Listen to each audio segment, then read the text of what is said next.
आज हम class 10th में फर्स्ट फ्लाइट का चैप्टर 8 मिचविल द ऑटर स्टार्ट करेंगे. So without wasting much of the time let's get started. The story begins with the author traveling to Basra with his friend.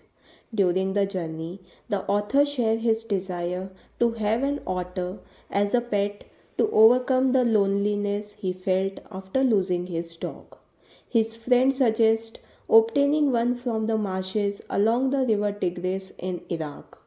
Upon reaching Basra, they discovered that only friend's mail had arrived.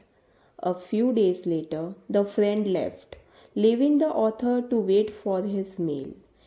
Eventually, the mail arrived, and along with it, two Arabs delivered an otter in a sack as a gift from the friend. The author named the otter मिचविल और Mitch for short. Story शुरू होती है जब author अपने friend के साथ Basra travel करते हैं. जर्नी के दौरान ऑथर अपनी डिज़ायर शेयर करते हैं एक ऑटर को पेट बनाने की, ताकि अपने डॉग के लॉस के बाद जो लोनलीनेस उन्हें फील हो रही थी उसे ओवरकम कर सके. उनके फ्रेंड सजेस्ट करते हैं कि वो इराक के रिवर टिग्रिस के मार्शेस से एक ऑटर ले लें. जब वो बसरा पहुँचे तो उन्हें पता चला कि सिर्फ फ्रेंड का मेल ही आया है. कुछ दिनों बाद फ्रेंड वापस चला गया और ऑथर अपने मेल का वेट करते रहे. फाइनली मेल आया और साथ ही दो अरब्स एक सैक में ऑटर को लेकर आए जो उनके फ्रेंड की तरफ से गिफ्ट था. ऑथर ने ऑटर का नाम मिचविल रखा या शॉर्ट में Mitch. Initially, Mitch took time to adapt to his new environment. The otter was so covered in mud that it took a month of cleaning to reveal his actual color. Mitch's playful nature became evident as he loved water and enjoyed splashing it around. He even learned how to open a tap on his own and played endlessly with water until the bowl was emptied. Life in Basra was smooth and enjoyable with Mitch, but soon the time came for the narrator to fly back to London. शुरुआत में Mitch को अपने नए environment में adjust करने में time लगा.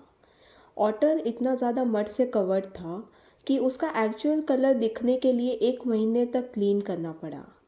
Mitch की प्लेफुल नेचर तब समझ आई जब उसने वाटर के साथ खेलना शुरू किया और हर तरफ वाटर को स्प्लैश करते रहा.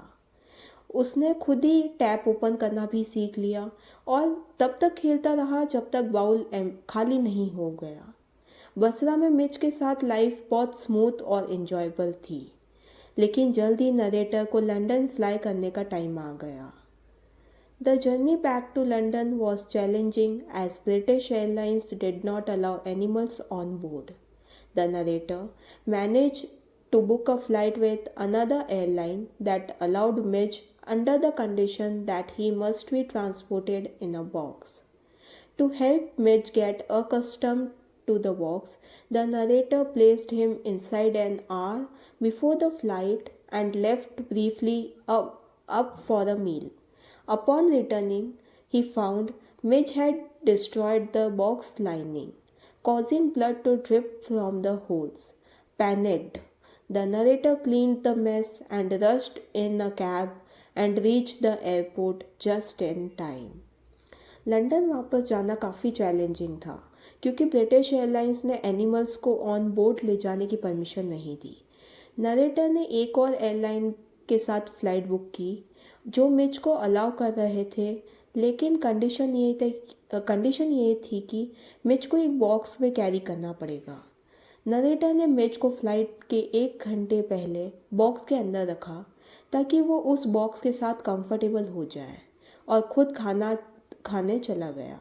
जब वापस आया तो उसने देखा कि मिच ने बॉक्स के अंदर का लाइनिंग डिस्ट्रॉय कर दिया था और होल्स पे ब्लड ड्रिप हो रहा था. घबराकर नरेटर ने मेस क्लीन किया, कैब ली और एयरपोर्ट बस टाइम पर पहुंच गया. On the flight, the air hostess, who was very kind, allowed the narrator to keep Mitch's box on his lap. However, when the box was opened, Mitch leaped out, creating chaos among the passengers. a frightened lady climbed onto her chair, and the narrator, in his attempt to catch Midge, got himself covered in a curry. With the air hostess' assistance, Midge was finally caught and returned to his box. Despite the drama, they safely reached London. Flight में एक बहुत ही kind air hostess ने narrator को Mitch का box अपने lap पर रखने की परमिशन दी, लेकिन जैसे ही बॉक्स खुला, मिच बाहर लीप कर गया और पैसेंजर्स के बीच केओस क्रिएट कर दिया। एक डरी हुई लेडी अपनी चेयर पर चढ़ गई और मिच को पकड़ने के चक्कर में नरेटर करी से पूरा कवर हो गया। एयर होस्टेस की मदद से मिच को फाइनली पकड़ के बॉक्स में वापस रखा गया। सब ड्रामा के बावजूद वो सेफली लंदन पहुंच गए। In London, Mitch brought joy to the narrator's life with his playful antics. He enjoyed playing with his ping pong balls, and even created a game using a damaged suitcase. The narrator often looked him for walks, leading to amusing encounters with the curious Londoners. Many guessed wildly about Mitch's identity, thinking he was a baby seal, a squirrel, or even a hippo. The most memorable reaction came from a laborer who asked, "What is that supposed to be?" Mitch's unique charm and lively spirit left a lasting impression on everyone he met. London में Mitch अपने playful antics से narrator की life में काफ़ी खुशियाँ ले आया। उसे पिंग पोंग बॉल्स और मार्बल्स के साथ खेलना बहुत पसंद था, और उसने एक डैमेज्ड सूटकेस के साथ भी एक गेम को क्रिएट कर लिया। नरेटर उसे वॉक्स पर ले जाता था, जो लंदन के क्यूरियस लोगों के साथ मज़ेदार एनकाउंटर्स का रीज़न बनता। लोग अक्सर गैस करते कि मिच क्या है, कोई बेबी सेल, स्क्विरल या फिर हिप्पो। सबसे यादगार रिएक्शन एक लेबरर का था, जिसने पूछा, "What is that supposed to be?" Mitch की यूनिक चार्म और लाइवली स्पिरिट ने हर किसी पर एक लास्टिंग इम्प्रेशन छोड़ा। Thank you. Do like, share and subscribe. Hit the bell icon for more educational videos.